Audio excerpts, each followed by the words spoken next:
উফ, লেওরা ফ্যানটা একটু জোরে চালাতো, গরমে সাটা গরম হয়ে গেল। চুদ না, এই বালের ফ্যানে হাওয়া খেতে হবে না।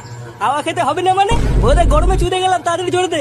পল্টুদা, এটাই ফ্যানের লাস্ট জোর। মালটা মনে হয় খারাপ হয়ে গেছে, বুঝলা? এই বাড়া কোনো জায়গায় শান্তি নেই দেখছি।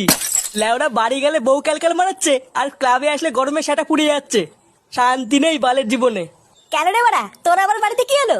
ও লেওরা তুই বুঝবি না, আমাদের পার্সোনাল ব্যাপার। চুদ না, পার্সোনাল মারাচ্ছে।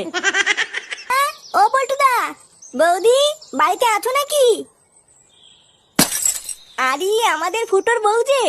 বৌদি, আমার বর ফুটো কি এখানে এসেছিল? ঠাকুরপো কই আসেনি তো। ও এখানে আসেনি? আসলে ও সকাল থেকে বাড়ি যায়নি তো, তাই। তুমি কোনো চিন্তা করো না, দেখবে ঠাকুরপো ঠিক বাড়ি চলে যাবে। পল্টুদা কোথায় বৌদি? ও মনে হয় পল্টুদার সাথেই আছে। উনি কোথায় গেছে তা আমি জানি না। এক নম্বরে একটা শয়তান লোক, জানো? সেই কবে থেকে বলছি আমাকে একটু হানিমুনে নিয়ে চলো, যখনই বলি তখনই বাড়ি ছেড়ে পালায়। তোমার কত সুন্দর একটা ছেলে হয়ে তার অন্নপ্রাশন হয়ে গেল, আর আমার বিয়ের 1 বছর হয়ে গেল, এখনো পর্যন্ত একটু হানিমুনেও যেতে পারলাম না।